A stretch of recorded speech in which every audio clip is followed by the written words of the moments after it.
Hi guys.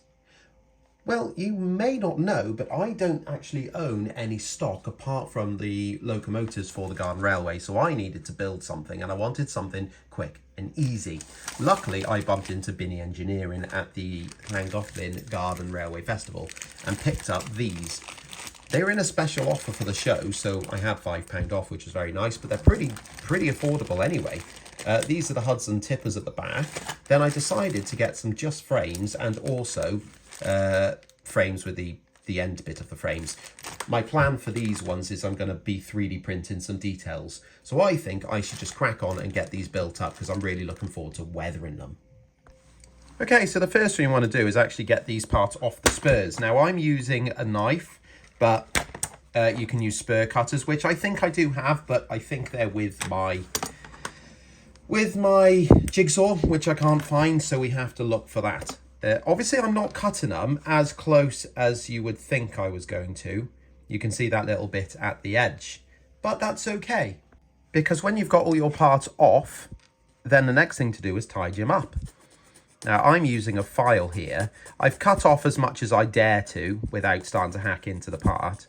And then I'm going to go over with a file just to remove that to get it. You can see, because it grazes, this is like nylon plastic these are made out of, and when you graze them you can see that it goes a much lighter tone, so you can actually see how close you're getting through it, which is quite nice. The wheel sets are pretty easy to do. You literally just push them on like that.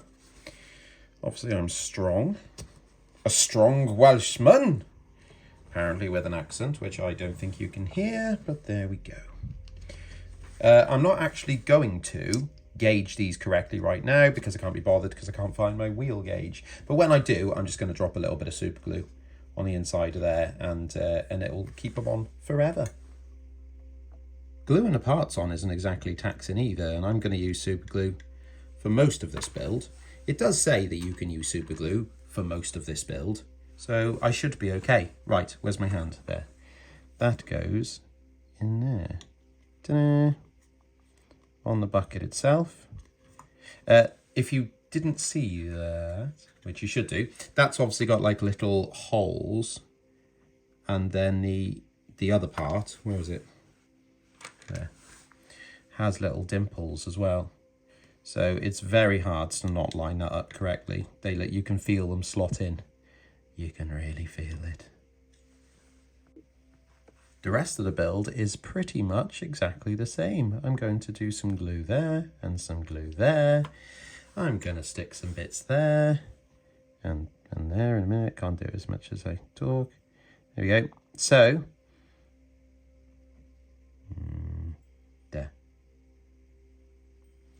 Hopefully you can see just how basic these are to build, which is not a criticism. It is a credit to their decision to make them easily accessible, which I like. I like to be accessed. There we go, bit on top, which is this flatty bit here. Now, I'm going to show this flatty bit in a second because once it's on, I want to show something magical. Also, you'll notice underneath, I've only glued half the axles on, the axle boxes. That's because I'm going to put the wheel sets in and then glue the other two on, there, when it's been painted, because I think that's the wheels are going to get in the way and I want to paint them separately, so I'll do it that way. Right, if I zoom out a bit, you'll be able to see now that I can put the bucket itself on, I can put the bucket itself on top. And because of those little nubbins, you can actually tip it to the side and it doesn't fall out because of how they've designed the ends. And then you can go back to the middle, and you can go the other way, and obviously that's fine. You could glue them in solid, and I'm sort of tempted to do that just to stop mucking about. But yeah, you could easily tip with these, which is quite a nice little feature. So you can see that I have now built the two tippers either side. You've then got these which are like half the tipper but without the bucket on top, and then these ones which are like basically just the flats. And I'm thinking of building a top for them, and then I'm going to have different detailing parts on top of that. This is a little bit funny at this point, and I did laugh because when I was in Llangollen, I was meant to buy oil drums and I forgot to buy oil drums. Not to worry though, because when I got home, I remembered I had a 3D printer. So then I printed these oil drums, which, yeah, they've come out pretty nice. They obviously, I'll file very gently around the outsides, but they look pretty good, you know, and they'll sit on one of the tippers. And then I laughed even harder when I went to go into my 16mm detailing parts and realised that I actually had oil drums all along.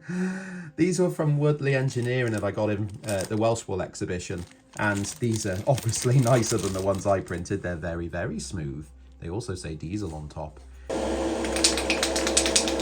I've decided I'm going to do the same rust coming through the paint chipping effect as some of my other wagons. So the first thing to do would be to put a red primer down, because I'm going to go with the rust in first, and then add the colour on top of that. So let's get this down first.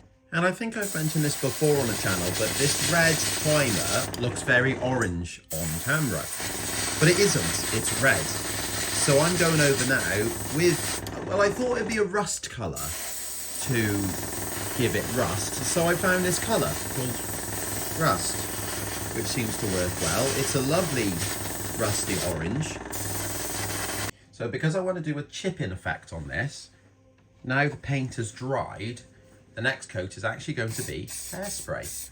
Now what hairspray does is act as a chipping fluid or chipping medium that will be between the top coat, or whatever, you know, actual colour the wagon will be, and the rust layer.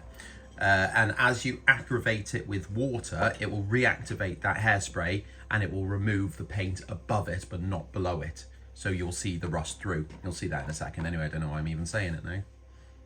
I've already put a base coat on, but I've decided that the base colour of the frames of the tipper are going to be a sand colour. I think that'll give it a really nice industrial look. And obviously I'm going to chip through quite a lot, so, you know, it should be a nice contrast with the rust anyway. It was either that or black, and I thought black's a little bit done. And anyway, I found references of tippers being this colour. Good lord, what's the problem? Model railway rule number 1, I'll run what I like. So there. Anyway, this is a second coat because it needs 2 coats, because you can see it needs to be quite, if I put it on thicker, then I would risk going through quite heavily on the hairspray, which would actually compromise its technique that I'm going to use in a second. I'm going to start the chipping process now it's dry, and okay, that looks rusty. That's obviously because I have rusty finger, and that's not a euphemism. Then I'm going to take a cocktail stick, and with the water applied, I'm just going to chip along it. I'm just scraping it, not particularly hard. You do this as much as little as you'd like, till you start to get the chipping effect. Oh my god, that's so damn easy. So now I'm going to go over the rusty patches with weathering powder, which I have added water to just to make it into a paste, sort of like a little bit like toothpaste. It doesn't want to be very runny at all. I'm using a cotton bud, and then I'm going to drag it downwards, and it's going to add the first basis, or second actually, because I've already added the rest of the rust effects. So there's an example there. Then I'm going to come back in with it, and then I'm just going to top it up where I had it originally, which is along there, which will be like the source of the runniness, where as it's dripping down the wagon. That's the idea. I'm going away from the frames and onto the tippers themselves just for a second because they're drying. And what I'm doing on here is I've decided to do the same as the frames, but actually I'm going to give them probably a black overcoat, and then I'm going to chip most of it off. So I wanted the rust to look a little bit more detailed than on the frames where you didn't see much of it in the bit in the same place. So this is having a bit more rust added on top of rust on top of rust, just to give it variance or variation. I don't know how this is going to come out. If it doesn't work, I'm assuming I won't show you the video. So if you're seeing this, spoiler alert, it's worked out okay. All the parts of the models now get a coat of satin varnish to seal it all in, so I can progress to another level of weathering. For the wagons that aren't the tippers, I'm actually going to make some balsa wood tops for them, and that's going to start with cutting them to shape and also adding the main slats, the gaps between them. I'm then using this part off the Dremel and I'm dragging it along the surface of the balsa wood, and what that's going to do is bring in the nice wood grain effect. It also takes off any flaky bits which look rubbish in this scale. You'll understand what I mean if you've actually got those bits. If you don't have them, that probably makes no sense. Oh, there's one. See it? Little bit there. Takes it off. Well, that one obviously doesn't because it's stubborn. Now, the interesting thing about painting these is whilst you could paint the wood multiple different colours and shades and different things to build it up to make it look like wood, I've ran out of time doing these. So what I thought I would do is give them a black wash. Now, this is the enamel black wash, not to be confused with the poster paint, which I use on pretty much everything else. I use this on figures and things because it's better at pin washing. Now, you'll see in a second, I can't be bothered to keep going, I'll show you what happens. So what I'm going to do, once it's on and it's still wet, I'm using tissue and I'm wiping it off along the grain, and then it starts to leave it in the grain, and everything else comes up. So that's a really nice quick way to get weathered wood. Here's a wagon that I've done already, and you can see how that's working. It's not the end of the weathering, but for now it's a really good base.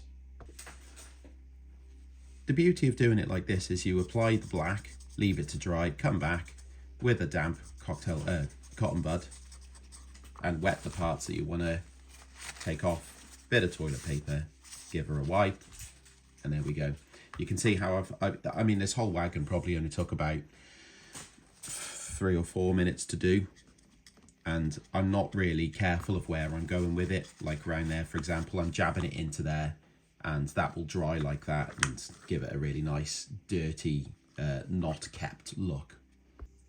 And there we go. We have 6 new wagons for the Garden Railway, and actually that didn't take much effort at all. I know there's probably quite a few clips from what I remember filming, but in reality, it didn't take too much, and you don't need to really do chipping and things like that. I mean, you could actually just rust the whole thing up, and it would be a hell of a lot less work than what I even did.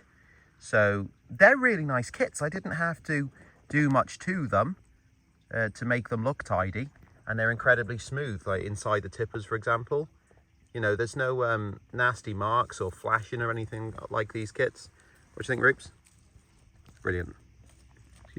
Excuse me. Good. So they're really good. They're also very light. They do roll nicely as well. So, you know, I'm not going to add any more weight to them. I don't think they need that, but I'm quite happy I've got them because I know that the steam engines, the live steam engines, can pull quite a lot. The Earl, for example, is particularly strong from what I've worked out. But the battery engines, I'm not sure how they're going to work. So it's quite nice to have stuff like this that they're able to run. And as you can see, I've just got them set up on the sitting in the siding on the bank there, waiting for some sort of duty. You may also notice, I don't know if they came across in the videos, but I've put a little numbering on them as well. Some of them have rusted through, so you can't see too much of it, but that was intentional. They've all got their own number. That tip there is on the back. I've put it backwards, and the wood effects come out nice as well. I say I really didn't do much at all on that, so I'm really happy with that. So there we go. Right, I have got more to do for the Garden Railway, but I really feel like I need to do some TT work next. So I'm going to go back in, even though the weather is now absolutely lovely outside. Maybe I'll just run trains instead. Yeah, I might do that. I've earned that. Cheers.